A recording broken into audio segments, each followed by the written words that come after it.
It's my house. Wait, I'm what? sorry. Did you say be a painting? Yeah, it's an inside joke because she sits there in front of the painting right there.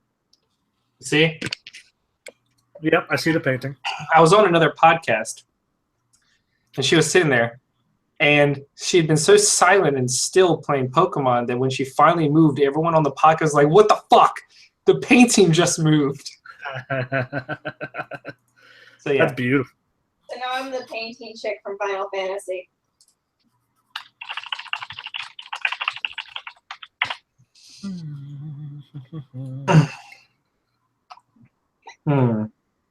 Yeah. Mm-hmm. So we're live. Hmm. Been live for a couple minutes now. Oh well, you didn't say anything. Well, you said start it, so I started Not it. paying attention. Oh my god. I know. You're the worst. You're the worst. My God, what'd you name this episode? Rogue One was good.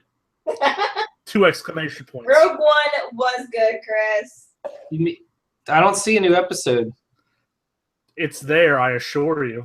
Sure. I just accessed it on the other computer. Sure. Don't let Matt be a jerk. Chris, I can't why are you always stop wrong? him. I know. Well, why don't you start talking, Chris? What have I been doing for the last couple of minutes? I don't know. Are we on your Talking? name? Is that the problem? No, we're under Nolan Nerdcast. Okay. Matt, we're- quit being Seriously. I know what I'm doing. But really, though. It says live now. Yeah, that's us. We're live. Click it. It doesn't say we're live. Matt, I'm sure you're live. This is so weird, Chris. I think. We already have someone in chat talking about us. All right, send me the link then on Facebook to the actual video because I can't find it and you're a liar. No, I can't do this right now. Chris, I want to jump into chat, son. Use your phone. What? Chris? Rabble, rabble, rabble, rabble. All right. Rabble, rabble, talk rabble. about games or something. Come on, boys. All right. Hello and welcome to the Nolan Nerdcast, Yeah. episode 48. Rogue One was. You can tell Chris made the thing because Why? not all the names are alphabetized or capitalized. I guess is the word I'm looking for. Bitch, bitch, bitch. That is his name. Okay. All right, hold on. I'm sending you the link so you can Thank stop you. whining. Thank you. That way I can Jesus. send out the links on the social medias. Oh my god.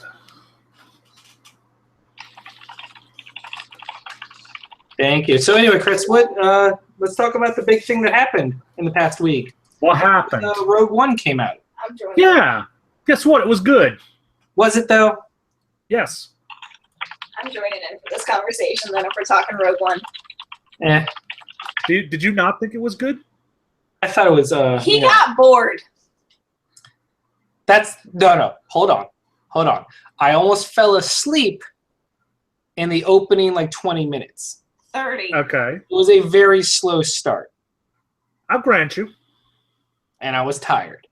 But then once stuff happened, I was up and ready and enjoying it from the start to finish. That third act is probably the strongest third act in any Star Wars movie. Agreed. Agreed. It was really well done. Yes. Also, real talk, that was just really well done in the sense of This third act. what was I saying? It was just really good and it was a surprising end. Didn't see that coming. Well, I don't know how else it was supposed to end. Exactly. When you think about it Well- logically, sure. Well, I mean, at least from my point of view, when they were actually filming it, and Matt will agree or testify to me doing this, when spoilers toward the end, when we're looking at what's happening and we're like, oh crap, what's happening? They didn't take the cheap route and give them a romance. They kind of just let them be friends. Yeah, Because that is true. I kept screaming don't do it, Disney, don't do it, Disney, don't take the cheap shot. No, and that's something to be commended that they resisted the urge to do that. Yes. They resisted the But I was actually really impressed, with what they did. It's very different from any other Star Wars we've ever seen. Which, you know what, though, I think is good. Because these side stories need to do something to differentiate themselves, or they're just going to get into, like, Star Wars fatigue. I mean, aside from the usual imagery that's iconic to Star Wars, it's almost not a traditional Star Wars movie at all. Like there's barely any Jedi. The Force is mentioned by only one character. Right. Yeah. Frequently. But there were at least enough references to both the original trilogy and I think the animated series as well that a lot of people who followed the Star Wars universe were really happy with the references and kind of the sleight of hand with everything.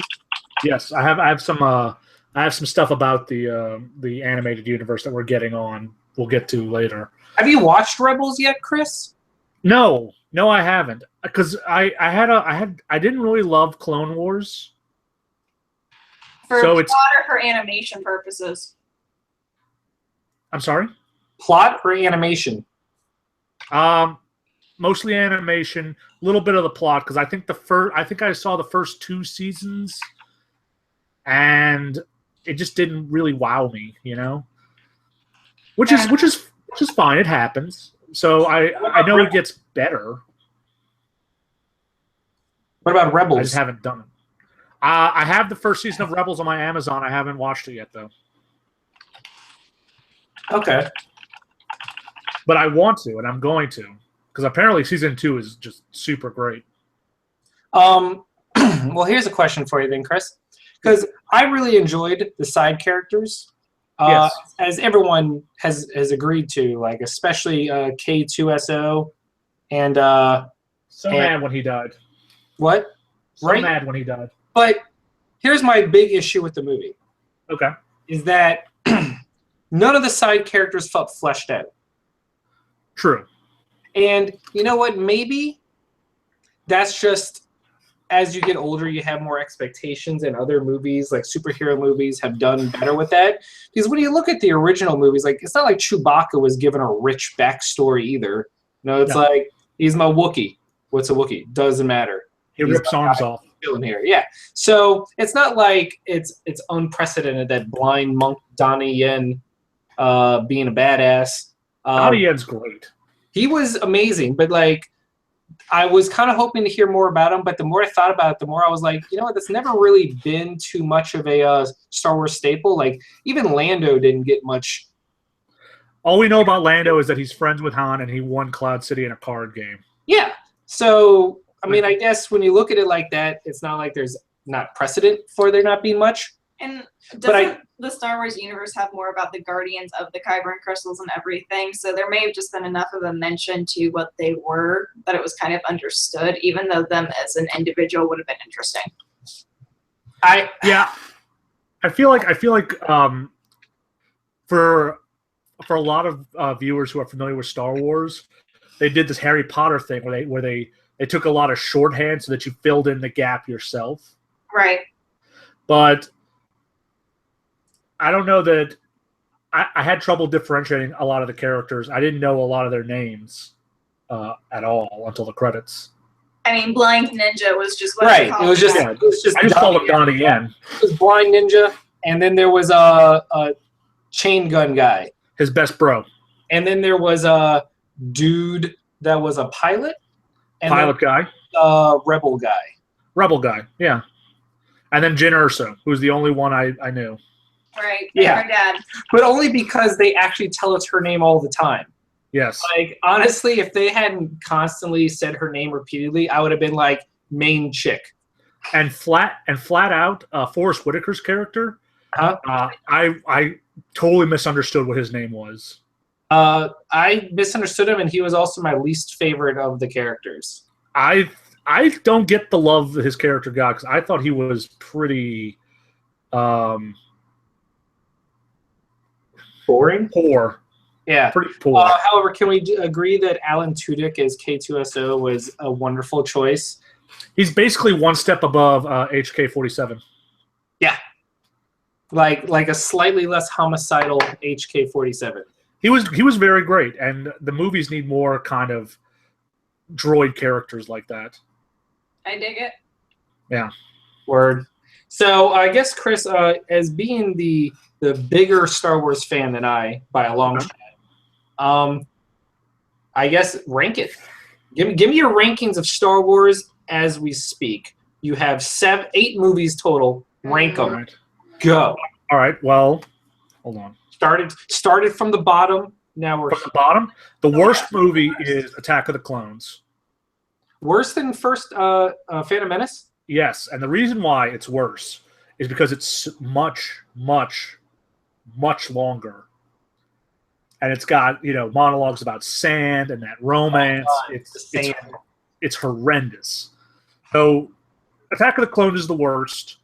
Phantom Menace is the second worst because it's bad. So by default, Return of the Sith. Revenge of the Sith. Revenge of the Sith is the best of the prequels By default. by default. But the writing is so bad. In all of Yes, it is. But at least things happen in Revenge of the Sith, Yeah, like a lava Jedi fight. So yeah, as opposed to Attack of the Clones, where nothing happens. right. And then I would say A New Hope, Return of the Jedi, Force Awakens, and Empire. What about Rogue One? Oh, Rogue One would probably be below Force Awakens. Okay. Like a little bit above Return of the Jedi. I think it's like neck and neck with Return of the Jedi. I think the ending of Rogue One and just how it subverted all expectations of what movies like this are, with like the Deus Ex Machina save at the end. Yeah. I think it actually elevates it above Force Awakens for me. I'm going to have to agree with you. I mean, I feel like that's the standard order. Prequels are at the bottom. Doesn't matter how you mix them up. They're always on the bottom. And then it goes New Hope, Jedi, Empire. And then you mix in Force Awakens and Rogue One in there, however you see fit. But I think it's pretty standard, right? That Empire is the best? Yeah. Empire is the Empire of Star Wars. Mm-hmm. I mean, the thing is I think since Disney owns Lucasfilms, I was kind of expecting a better heist movie. Ant-Man was really good in that regard, and so I was kind of expecting the same level of quality. To be fair, she has a point. We were sold this as a heist film in the Star Wars universe, but it really wasn't a heist film. It was just a movie. That's true, because I spent my time watching it all right, well, we've got everyone together. Let's have some heist planning. Yeah, hatch that plan and show me that moment where things look to be going terrible, but then they're like, haha, that's how I planned it all along. Hashtag Ocean's 11. But we never got that. It was just we got basically a smash and grab. I do like how they got around the whole concept of Rogue One introduced all these high-tech weapons and troopers like Death Troopers and Shore Troopers and stuff. And you're like, well, what if this movie literally takes place before Episode 4? Why didn't they show up in another movie? And they explain it. Because the planet they're on. Yes. Can we talk about two things I want to finish up on before we move on to the rest of the show? What were your thoughts about the CGI characters that were thrown in? One was good, one was not. Which one was good? Which one was not? Tarkin. Tarkin was very good. To the point where I forgot that he was supposed to be CG. I didn't even notice it. He's so super dead, and I'm really impressed that they were able to the guy that took credit for the Death Star. With the high cheeks. He was actually CG. He was CG? Yeah. Yeah, that dude's super dead. Yeah, he died forever ago. Yes. Yeah, I know, right? That's what I thought. And Leia was hit or miss. It wasn't great. I think there wasn't enough of Leia to make a really super informed opinion, I think. Mm-hmm. She looked like Carrie Fisher circa 1977, but it was a good enough job for the brief 1 minute of pure fan nostalgia that she was there for. Yes, but I have to say I'm so impressed that they were able to wring a performance together out of a computer Peter Cushing. I'm stunned. I just love the seamless transition that it gives us in Episode 4. Yes, and I would love to watch it and then start watching episode 4 like immediately after. Because it gives it a lot more context as to why the hell Vader was actually on their ship to begin with and why he was just pissed. Well, that's the final thing I want to bring up. How cool was Vader? Chris, she gripped my hand in a death grip and squealed while rocking back and forth. And you know me, I have no strong ties to Star Wars. Like, I enjoy them. But that quick, 2-minute scene with Darth Vader boarding them was badass. It was so cool. And that one moment where he's choking out the Death Star architect, Yes. or whatever his name is. Yeah. I Krennic. forget. Yeah, Krennic? Director Krennic. Yeah. And I forget what he says, but he has that badass line about breathing. Choking on your aspirations. Yes. I was like, oh, shit. Vader made a pun. It's very, very cool. And we were talking about this a couple of days ago, and I was saying, if they wanted to, Vader Down would be a cool fucking movie. Agreed. They should adapt the Darth Vader comic. Yeah, why not? Look, I do want to ask you this though, because Callie brought this up, and I kind of agree with her. And the people I talked to are a little mixed. Did you think Vader's suit looked real shitty?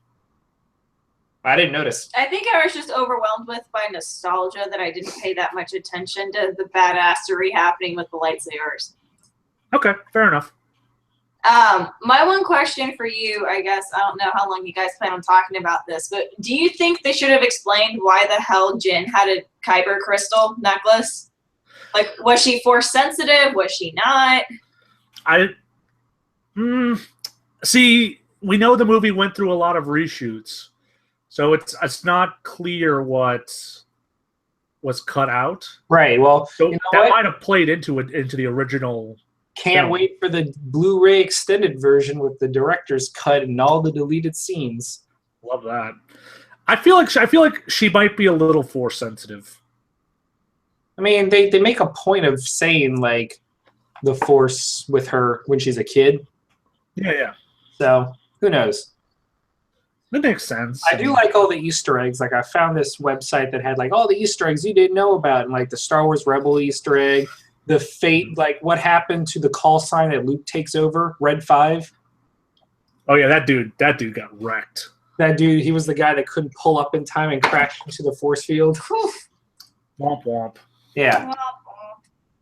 But yeah, I really enjoyed Rogue One, even though the beginning was really slow for me. Once they reach Jeddah or whatever the city was, Jeddah, and met Donnie Yen, Space Ninja. Donnie Yen is the best. Donnie Yen makes me want to go rewatch Ip Man. You need to watch Marco Polo if you want some more blind, awesome martial arts, just saying. You know what you need to watch? Is it more than anything else? You need to watch Iron Monkey. What's that? It's Donnie Yen's best film, and he's basically a Chinese Robin Hood. Ooh. Really? All right. Who does martial arts. He's Well, hell great. yeah. It's great. Let's do it. Chris, you're my hero. I'm just letting you know, man. I know I'm with you on Donnie Yen. Oh. Also, have you seen the thing? It's a scene from Ip Man 3 where he fights Mike Tyson. No. No. It's awesome. It's so cool. That's fantastic. It's so dumb and so cool at the same time. Yeah. No, Rogue One was good. I thoroughly enjoyed it. I can't wait to see it again. Awesome. Okay. Well, that's great. We done with the Star Wars talk? Yes. Okay, bye. Bye. So, Chris, why don't you hit us up with some news, son? Okay, 1 second.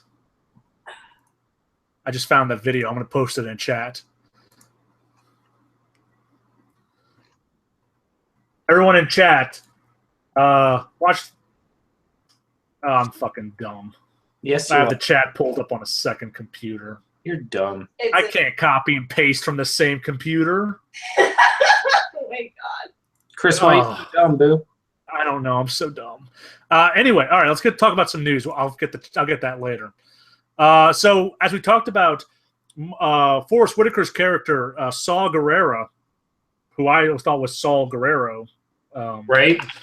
yeah, he will be in Rebels at some point in the upcoming season. I think voiced by Forrest Whitaker himself. So, that's exciting. The old and the new Ghostbusters from the thing that destroyed your childhood Right. are going to be teaming up in comic book form. Ooh. Are you telling me Kate McKinnon's going to be in a comic book?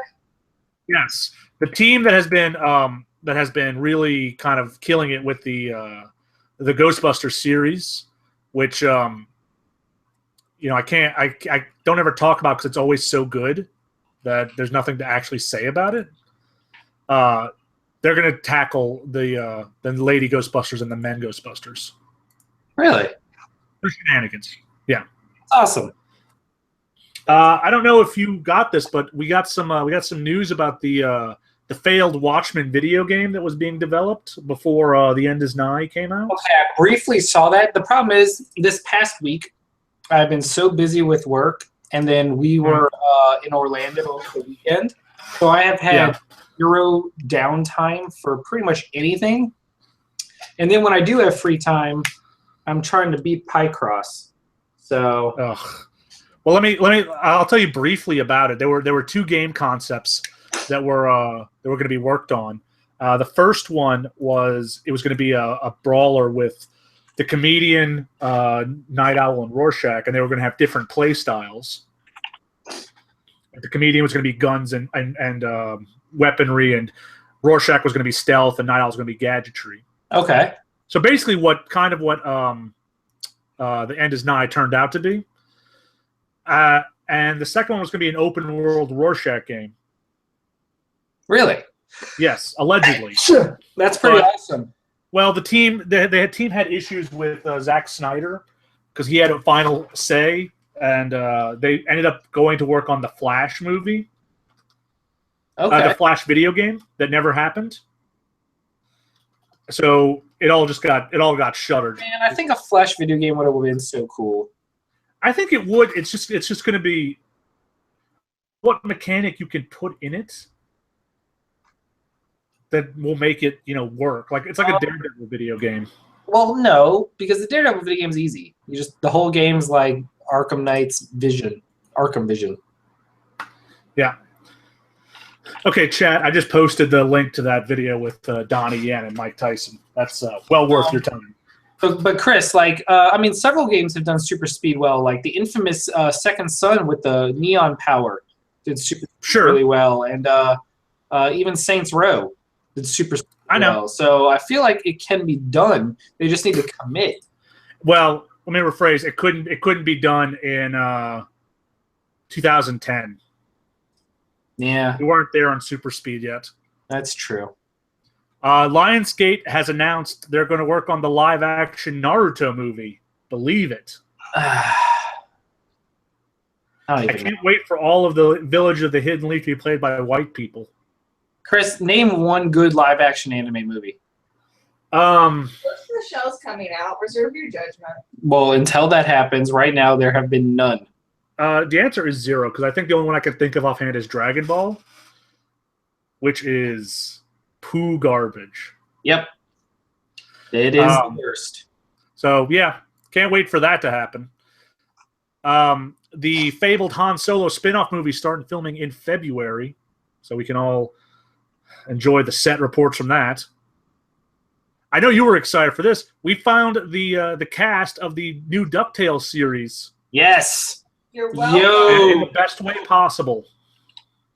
Dude. By everyone singing the DuckTales theme Chris, and announcing who they were. I need you to be honest. Yes. Your honest reaction when you saw that your favorite Bobby Moynihan is playing one of the characters. I wasn't happy. But I saw Bobby Moynihan and I went down. And then I saw Danny Putty and I went up. What And about then I the saw guy from Parks and Rec? I don't know who that is.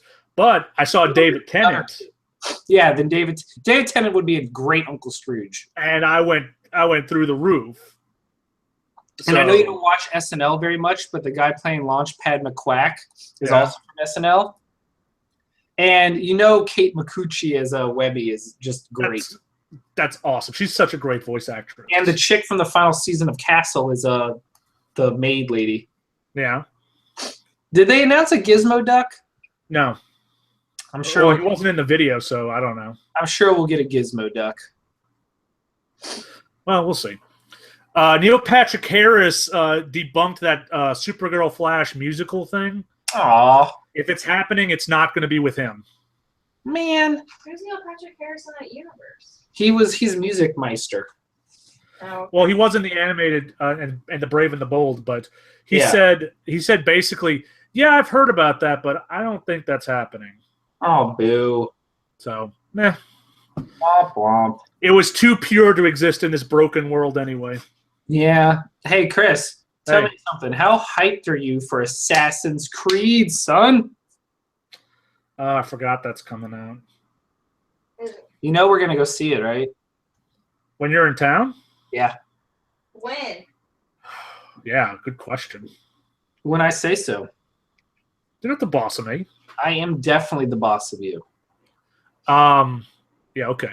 So this is something for you. Blade Runner 2049 had its first teaser. Yep. What'd you think? Yeah, I really liked it. I'm still not sure if this is a necessary movie, but I don't care because I'm very excited. I mean, I only saw Blade Runner pretty recently, so I don't have the deep connection you have. I thought it looked okay. Yeah, I mean, It's hard to tell. problem is we need to stop making movies with Harrison Ford because he definitely just seems so uninterested in the entire concept of acting anymore, especially in these big budget nerd films where he knows he's just going to be hounded by fans forever. Well, someone joked on Twitter that Harrison Ford is going through and killing all of his characters Yeah. from his old movie, so he doesn't have to worry about it ever again. Exactly. Like I think that is a man that just wants to retire but can't because of contracts. Yeah. Like It's a shame. It's like I bet if you go and freeze frame when Han Solo dies in episode 7, he just has a big smile on his face and he's probably falling with his fingers in the air going "fuck you nerds." That's how I picture it. They That's probably problem. had to reshoot that scene because that's how he first did it. Yeah. It's a, What? it's a probably deleted scene. We have some actual comic book news. Black Magic is returning in June as a monthly series. Okay, you'll So have to refresh my memory. What's Black Magic? Black Magic is Oh, the Greg the Greg Rucka and Nicola Scott. Oh, thank God! It's been forever. Yeah. I guess they had I to wait know. for Nicholas Scott to finish Wonder Woman. She's very busy on Wonder Woman, and June of next year they'll begin starting anew. Sweet. So that's very exciting. The Power Rangers movie that is that's coming out is already getting a comic book sequel. So there goes your tension. The Power Rangers live. Well, with the new video game coming out too, it's great.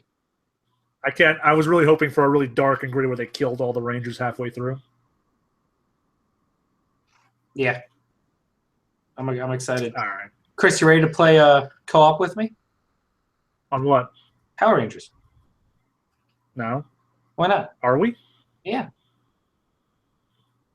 Go We'll see. Power Rangers! You can be the yellow. Don't be the Yellow Ranger. You can be the Yellow Ranger. I don't want to be the Yellow Ranger sucks. John Wick 2 had its first trailer out. Yes, I haven't seen it yet. Don't tell me anything. Dude, it's John Wick. I don't have to tell you anything. It's awesome. All right, now from the trailer, do you get a better vibe than Taken 2? Yes. Because it's not they killed his dog again. Which if they did, I think I would He probably killed my lose other money. dog. Yeah. No, it just looks like Awesome. I can't without spoiling it. It's great. By the way, I don't know if you happen to hear about this, but they released a new trailer for that Mummy movie with Tom Cruise. It has no music. The worst. But sound effects. So it's hilarious because everyone's just going,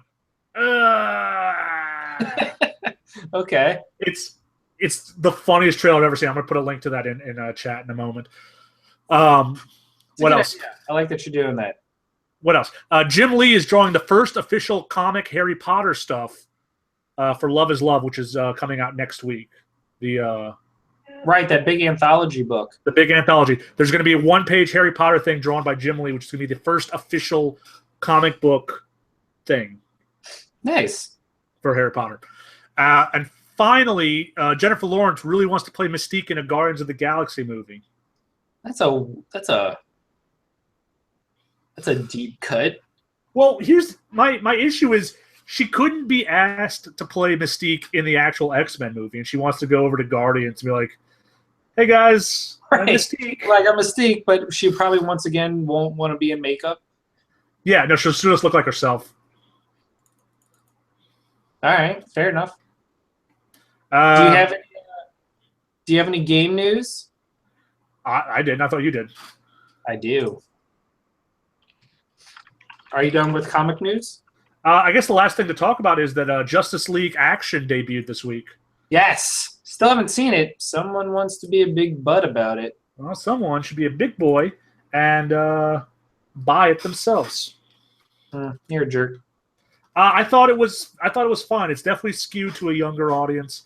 I think the animation is not that great, but I'm willing to give it a couple more episodes. Okay. I'm very excited for it. I've heard nothing but good things on the internets about it. And I love the deep cut teams they put in there. Like they had the Demons 3, which is like one of the first villains the Justice League ever faced. You know, Constantine and Swamp Thing are in a cartoon. It's very strange. Interesting. Okay. Yeah. Huh. So yeah, that's what I got. Okay. Fair enough. Well, Chris, you know what came out today? What? Or this week? Nintendo's second foray into mobile gaming. Tell me how you feel about Super Mario Run. Well, I didn't get it. I love the concept of it a lot, and apparently it's doing really well from everyone I've seen incredibly online. well. Yeah, and people who've played it seem to really like it. It's just not my thing, so I didn't pick it up. Did you pick it up? I have not yet. But that's because $10. I don't know what the It's that. $10 is a little much for a mobile game for me. I don't know. It's like indie games. Like it's probably a lot really good quality, and it's probably going to be definitely worth your time and money. But it just feels weird paying a certain price point for a downloadable game on a phone. Like $9.99 is a sweet spot when you're playing a downloadable game on the PlayStation or Xbox. But $10 seems very steep for a mobile game, especially since apparently the game was initially designed to be free to play and its entire game design and makeup, but then they decided afterwards to make it a one purchase game. Mm-hmm. And then they announced that there's not going to be any DLC for the game, so I feel like that is a missed opportunity for them.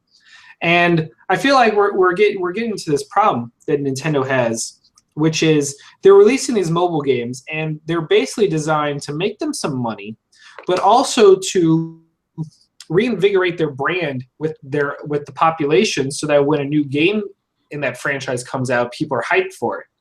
It's the Pokemon Go to Pokemon Sun and Moon mentality. Pokemon Go got the world falling in love with Pokemon, and Pokemon Sun and Moon became the best-selling game in the franchise. Yeah, I've seen a lot of people on social media talk about how they weren't interested in Pokemon, but Go really kind of revitalized. So with the new Mario game coming out this March with the Switch, they're trying to do the same thing with Mario, but just like Pokemon Go, their game releases are being marred with all these issues and problems that sour the very fan base they're trying to court. Now, it probably won't matter, just like Pokemon, because the game will come out and people will be like, new Mario, fuck you. But they're 0 for 2 now and having an actual smooth launch. And then Nintendo does their thing where they're Nintendo and they give zero like communication. They just go silent. They're like, "Here's our game.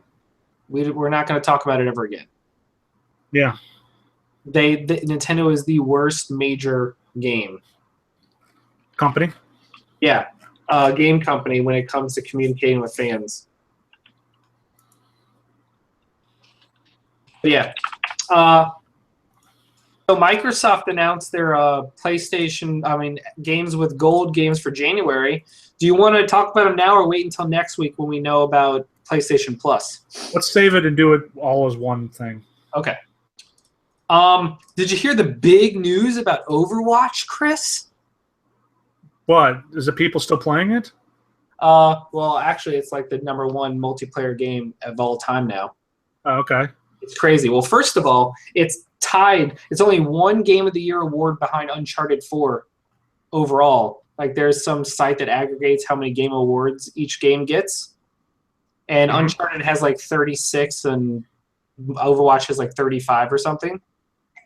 But I think that's fair. That's not the news. Did you hear what was revealed during their Christmas comic? Yeah. So you have. Oh, yeah, obviously. I've been on the internet. Of course I've heard about it.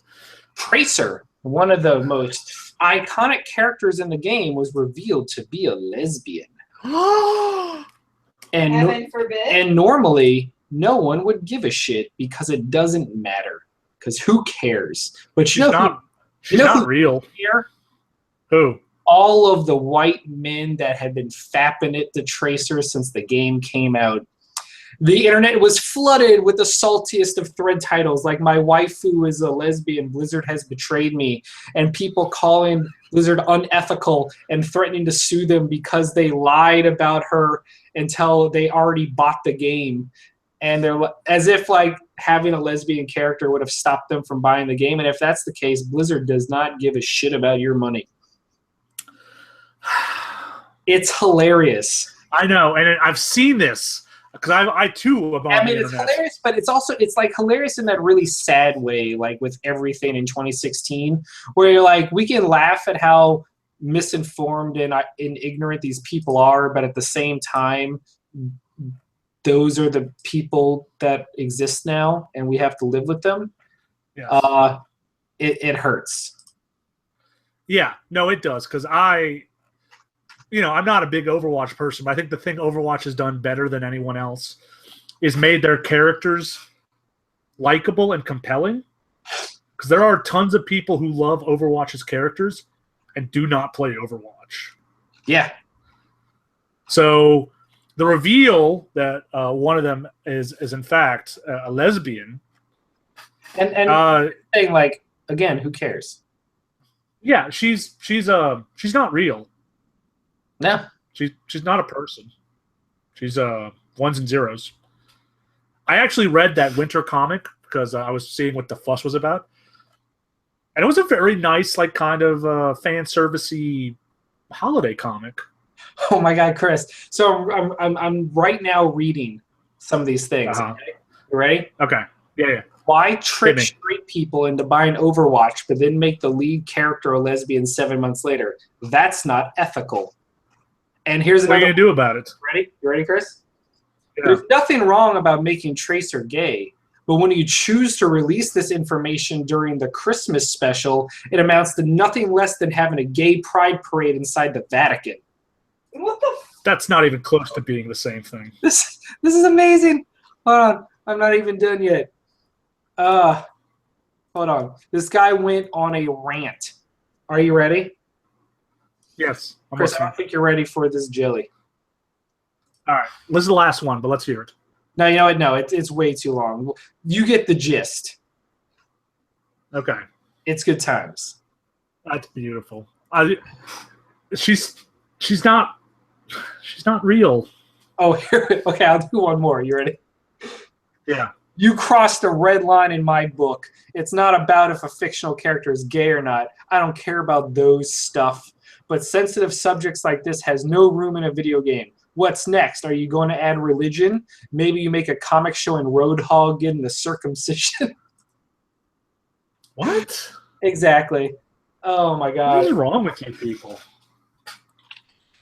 Anyway, that happened today, and it's been a nonstop train wreck, and it's been hilarious to watch. Yeah. Yeah, I don't get it. In terms of like, besides that, there hasn't been too much other news this week. Besides just the new game plus mode being released for Final Fantasy 15, which I think is awesome. Yes, I'm excited to see what they've added to it. Xbox One got an update doubling its download speeds, which I think is amazing because that's never a bad thing. No. And then the sad news of the week, though, is Crytek, company behind Crysis and a bunch of other stuff, has been hit with just a ton of financial hardships lately and had to close down every studio but the one making Warface or Warframe, their free-to-play game. Every other studio, like their other 6 studios, have been closed, and all those people are out without a job, which sucks because it's a week before Christmas, and all these people around Europe find out that they're now jobless. And we've heard that they've had issues with paying their employees. Right, and it's not like this is new. We knew about this back when Rise came out, when we found out that the reason there was never a Rise 2 was because the money from Microsoft and that whole situation, it blew up, and like it's been downhill ever since. They've been trying to make the money back with free-to-play games and mobile games and stuff, but it has not picked up. And then they make really weird decisions. Like their last game was a PlayStation VR title, which, you know what? That's great. They made a very good one, Robinson the Journey. It was very well received. But when you're a struggling company trying to dig yourself out of a debt issue, maybe releasing a game on the PlayStation VR exclusive wasn't the greatest idea. Like, you don't make an incredibly niche title when you're in that dire straits money-wise. Yeah, exactly. It doesn't make sense to me. But that's what do I know? I don't know. No, we're not running our own studio, so. Chris, what did you play this week, sir? I haven't really played a whole lot. I played very short discussion. I'm sorry? It's going to be a short discussion. I haven't played much yet either this week. Just continuing on Final Fantasy 15, I finally made it to the second island. I guess chapter 2, so okay, well, I'm on chapter 9, so okay.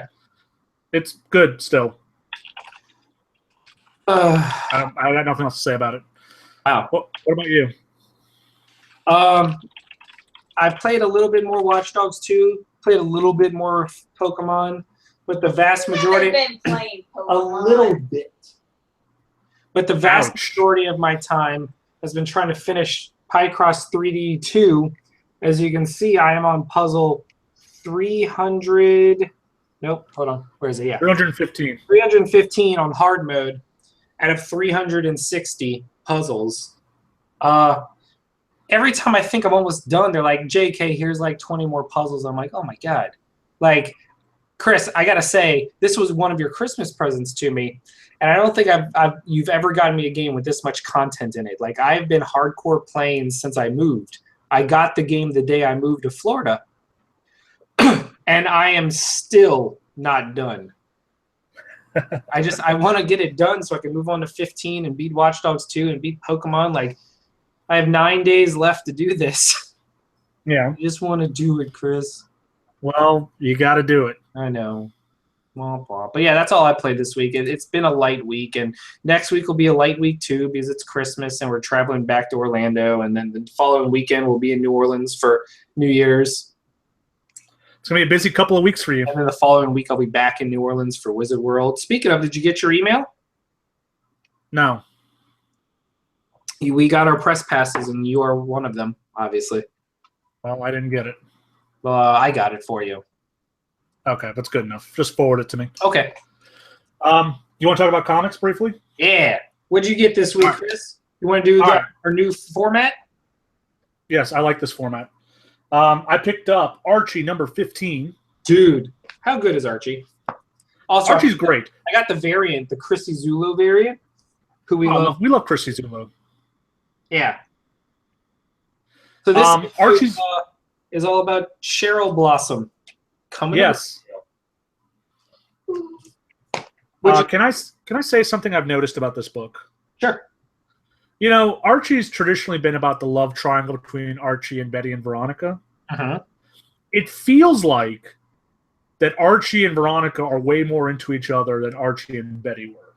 Well, you know what? I think we're only on issue 15 of what I assume is going to be a long-running run. No, I'm sure, but it just feels like it's not even. It definitely feels like Betty is the friend that's backing off, so he can be with the girl he likes. Yeah. But you definitely know at the first opportunity she's going to jump. Sure. I really like this issue, though. Jughead is consistently amazing, whether in his own solo book or during this Archie series. I think Jughead has founded the best out of the whole relaunch of Archie. Chris, I was watching Robot Chicken on Hulu the other day from the last season, and they had an Archie parody where it was like The Bachelor, but Archie. Uh-huh. And it was hilarious. It was absolutely amazing. And it ended up with Jughead, it ended up with Pops. Aww. Because they were the most compatible. But it was also Reggie just going up to girls and was like, how about you could be my trophy wife. How about I put you up on the mantle? And then it does the cutaway. I was like, because my name's Reggie Mantle. And I'm just like, it made me giggle. It was really good. That's really good. I'm not that big a fan of Robot Chicken, but I thought it was really clever, especially given the resurgence of Archie. Yeah, that's not bad. I also picked up Patsy Walker Hellcat number 13. Did you? I did. Did you? What a silly question. Of course you did. Patsy Walker's adorable. I find it weird that Black Cat is now like a magic evil person. Well, we know she became a supervillain from Spider-Man? From the Superior Spider-Man, and I'm impressed how long she's stuck with it. Marvel That's been abandoned a couple of status years. quo as fast as DC does. Yeah.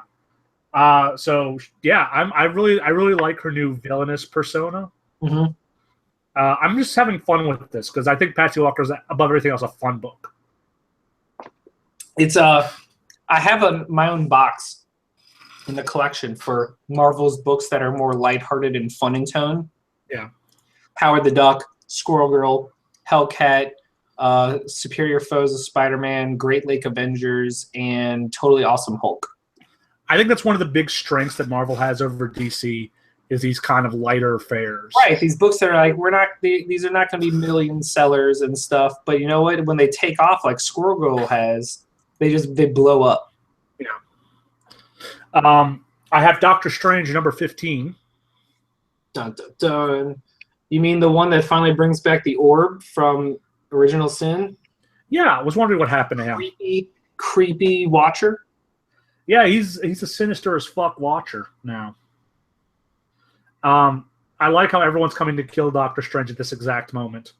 The orb, Mordo, Dormammu, and his son, basically. Yeah. Malice or something. Yeah, Mr. Malice. First of all, can I point out that this is Marvel once again at the pinnacle of synergy, because Doctor Strange just came out and we have a book now with Mordo and Dormammu. Yeah, and when's the last time you saw either of them? To be fair, when's the last time we gave a shit about Doctor Strange? Good point. The answer was never. Never. But I still like Doctor Strange a lot. I think it's fun, even though it's a very different take on it than traditional. Because it's very much like Iron Man as Doctor Strange, Right. which I'm okay with. I have fun with that. Exactly. Hey, speaking of Iron Man, I picked up Invincible Iron Man number 2, featuring I did not get that. Also featuring another book explicitly explaining what happened at the end of Civil War II. Oh dear. So What happened? let's just say this is Riri training with Iron Man to be the new Iron Man. Cool. That's all I'll point out, because I know you wanted to. The reason you didn't even read Spider-Man yet is because you want to stay pure to that, so I won't spoil it. But it's her training to be the new Iron Man.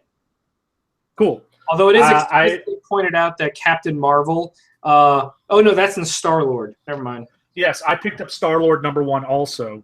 Yeah, Star-Lord And- mentions that Captain Marvel is the only one that got off good.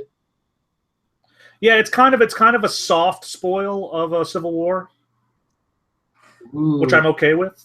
Although this issue does feature the beefcakiest Star-Lord in their full-on synergy mode, where he now looks like Chris Pratt, Yes. and he's always taking off his shirt. This was written by Chip Zdarsky, and it was, Yes, it was. very fun. Which, real talk, the only reason I picked it up, I wouldn't care about a Star-Lord book, but you put Chip Zdarsky on writing duties, and you just know it's going to be lighthearted and fun and snarky. Yes. And he did not disappoint. It's no Zaptara or Captara, but Yeah, remember Captar? also I finally found out that his guns are element guns. I had no idea. I had no idea either. Also, I'm sad about him and Kitty Pryde. Yeah, that's a bummer because I you know what, I bought the Star-Lord Kitty Pryde Secret Wars thing on Comixology. It And was I was really good. I was rereading it. I was like, wish this had stuck around for more than a minute. Yeah, it was a really cool concept. But also, I guess we found out the end of Civil War, but I want to know what put him on the outs with the rest of the team. I do too, and we're gonna find out next week when Civil War finishes. Next week on Dragon Ball Z. Oh, Chris.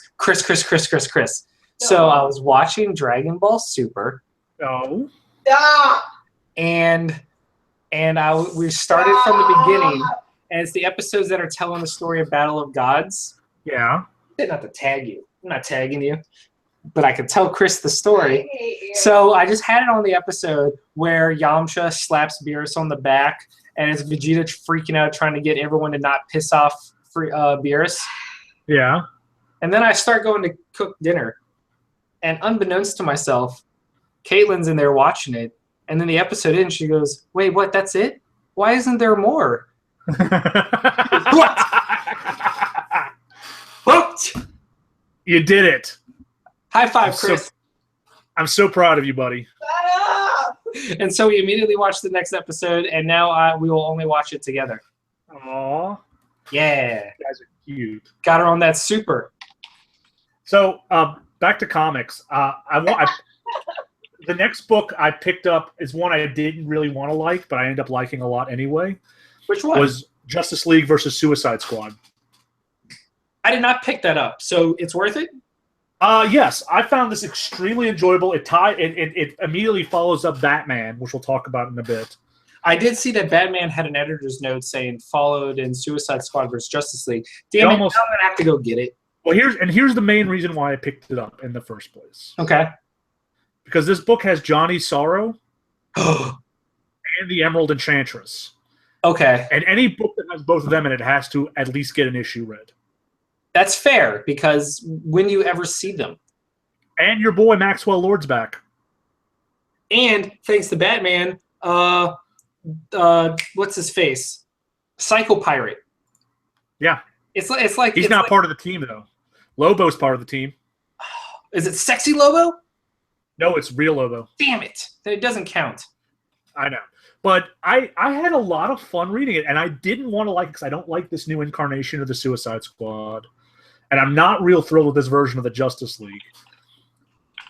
But somehow it kind of worked. I'm not sure what it is. Isn't that weird how it works sometimes? Yeah. I also picked up Cave Carson as a Cybernetic Guy #3. Yeah, I bet you did. I did. I enjoyed it. We're finally getting into some subterranean nonsense, which is the main reason why you pick up a Cave Carson book in the first place. Right. So, yeah, I like it. I think the art kind of works for it. It's a little cartoony, so that's always fun. Yeah, that works. I picked up Superman #13. Yeah, this is the finale to the Frankenstein crossover, right? Yes, it is. And this one, I'm actually really impressed with because it takes its plot points directly from Agents of S.H.I.E.L.D., Frankenstein Agent of S.H.I.E.L.D., because this issue has Frankenstein and Frankenstein's wife, that four-armed monstrosity, and they're still pissed about what happened with Frankenstein's son, where they had to kill him because he was so evil. while being a bounty hunter and tracking down this killer alien. It was a lot of fun, and it's a nice closure for someone who read Agents of Shade long ago. I did that. You know what? No lie, though, that was an amazing book. It was from that era of New 52 when they were trying all these new things, but none of the really interesting concepts stuck. And then we kind of got just the same old, but not like the classic same old we love, which Rebirth brought us. But Agents of Shade, along with Demon Knights, were two of, like, the books that I wish survived longer. I agree. Anyway. So yeah, Batman was the finale to Batman number 13. Suicide arc. I didn't love this arc in the middle, but I think it really redeemed itself at the end. I was going to say, this issue redeemed the whole story for me. And I think we were talking about it with Rogue One. This issue gave us that Ocean's 11 like heist moment. Yes. Where you're like, aha, you thought everything was going wrong. Gotcha. Yeah. I will say that of the characters listed in here, the one I hated the most was Punch and Julie. Because I can't stand them. I just don't like them. Hopefully they had like the most ancillary character moments, but I think Ventriloquist stole the episode or the issue. Absolutely. Ventriloquist was amazing. And it was like it seemed like we didn't know why Ventriloquist was there if he didn't have the dummy, but it was so good at the end. Especially when you realize why Batman recruited him to take out Psycho Pirate. Yes. That was awesome. That was a great moment. The next book, I have two more books. I don't know how many you have, Chris. But I just have one more. You don't have. So I'll go, you go, I'll go. Okay. I have Green Arrow number 13. Okay. I have Green Lanterns. I said I go, you go, you go. Oh, I'm sorry. I misheard you. Green Lanterns, number 13, the penultimate issue in the Phantom Lantern saga. I got to tell you, Chris, this saga is the most Jeff Johns-esque saga that has come about since Jeff Johns left the book. Yeah. It plays with his whole concept of changing the lore just enough to make this new threat be so intertwined in the whole history of the character that it feels natural. Like you find out that it was the Guardian that corrupted on accident the first Lantern. Remember Volthoom? Mm-hmm. He's back. And you find out that he expands on more of his thing and then brings in it's so well done. And Jessica Cruz and Simon Baz are still shockingly good as the two buddy cops that hate each other but are forced to work together. This whole book is just a great concept, and I'm really happy it's been doing so well. Awesome. So tell me about Green Arrow, bruh. Well, Green Arrow is still dealing with the fact that people are framing Green Arrow for all these murders, and he's taking on cops who beat up innocent civilians. It's very much a political kind of book. In a way that Green Arrow hasn't been for a while, because Green Arrow has been kind of caught up in its synergy of being a part of the TV show and dealing with other nonsense. Right. This is very much a Green Arrow of the late 80s, where it's very much about, kind of social issues and stuff like that. Okay. So it's kind of fun to read. It might be a little heavy-handed. I'm not really the best judge to say. How all the old school ones were, weren't they? I think so. Very heavy. I think so. So I'm enjoying it, but we'll have to see how it finishes up. Okay. Fair enough. Yeah. But yeah, and then my last book, Nightwing, part 2 of the Bloodhaven storyline, where you find out it's a group called the Runoffs, and it's a bunch of low-level villains from Gotham who have left Gotham to kind of start fresh, and they have their own support group. And Nightwing coming back, sends ripples throughout them because most of them left to get away from him. And he's just trying to make a fresh start as well. This storyline I'm not sure what your mileage would be because you didn't love the Raptor storyline as much as I did, but it's a very fresh take on the character. It's a lot like in the New 52 Nightwing when he decided to leave to go to a new city. Mhm. Do you remember that? Yes. They ended up fighting that new villain who I've already forgotten because he's never popped up again because that's what the New 52 did. That's what everyone does. Everyone makes a new cool villain. Like, how many cool Batgirl villains were there? So that's who I was going to like. Nightwing and Batgirl both had like amazing new rogues galleries just thrown at them, and no one picked up and ran with them. They're all gone. They kept going back to Batman villains and giving them to them, but no, like you guys did so well. Like I remember Black Mirror, Yeah. and Gretel for Batgirl and her brother. Just so much good stuff. I know. It sucks because all those characters are now on the island with the movement and the green team. Yeah. Yep. But yeah, those are my books for the week. Yep, those are mine. Word. But yeah, I mean, that's pretty much all that's happened this week.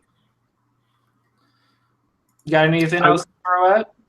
I will say for people watching who are looking for comics and ways to get into comics, Comixology is having a huge sale on Marvel books and DC books until the end of the year. Really? So if there's something that you were thinking about reading or something you were looking into or looking for a place to jump on, now's the time. Go hit it up. Comics as low as $3 and as high as $9. Nice. I picked up Devil Dinosaur and Moon Girl. Yeah, what'd you think? It's cute. It's one of it falls in that category like Patsy Walker where it's very cute, and it's not like anything I've ever read before. Okay. See, I've heard really good It's on- things about it, but it came out at that time when we were drowning in books. Yeah, Which, it's by the way, currently $4.99. I've been making a lot of tough cuts. Yeah. It's been rough for me. Like just this week, let me point out what I had to cut. Okay.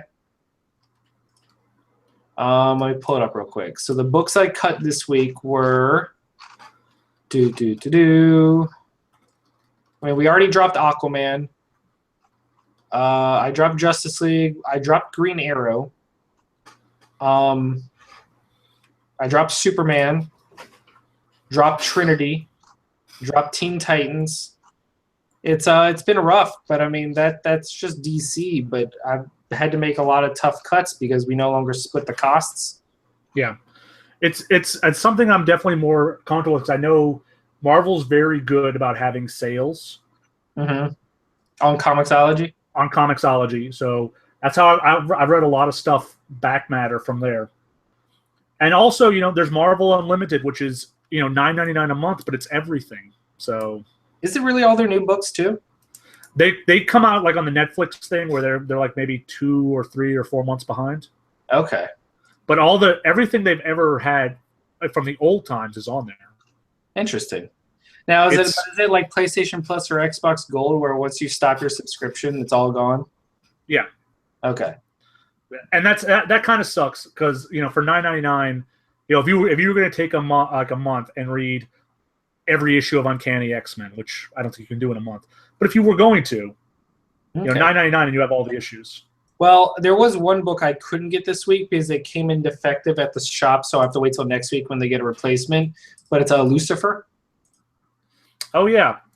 So it's their holiday special where Lucifer goes up against the concept of morality during Christmas. All right. Oh, I'm excited. Okay. Yeah. Yep, that's all I got. Okay, well, me too. That about wraps up. Thank you to everyone in chat. Jacob, Perkins, Steven, Doug, everyone that joined in. Always a pleasure. We will see you guys next week for the final episode of 2016. Have a happy Christmas. Really? You say Christmas, but you can't say Merry? You have to be happy? Happy Christmas. Why are you the worst? You were the reason bad things happened.